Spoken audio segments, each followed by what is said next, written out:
This is the Lone Crater YouTube. We hope this video helps. In this video, I will show how to get grid on iPhone. First, open your iPhone settings application. Scroll down until you find the camera option and tap on it. Inside the camera settings, you will see a toggle labeled grid. Simply tap this switch to turn it on. This simple step will instantly activate the grid lines in your camera viewfinder, helping you compose better shots. The grid is a powerful tool for improving your photo composition. It divides your screen into 9 equal sections, making it easy to apply the rule of thirds.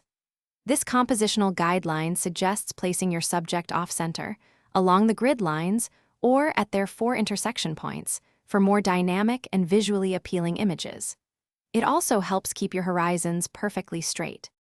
To use the grid effectively, try placing your main subject at one of the 4 points where the lines intersect. For landscapes, align the horizon with either the top or bottom horizontal grid line, not the middle. When photographing architecture, use the vertical lines to ensure buildings appear perfectly straight and not tilted. Practice these techniques to see a significant improvement in your photos. Beyond the grid, there are many ways to elevate your iPhone photography. Don't be afraid to experiment with various angles and perspectives to capture unique shots. Always try to use natural light whenever possible, as it dramatically enhances the quality and mood of your images. Finally, take advantage of your phone's built-in editing tools or explore third-party applications to refine your photos. Thanks for watching. Consider subscribing if we helped you.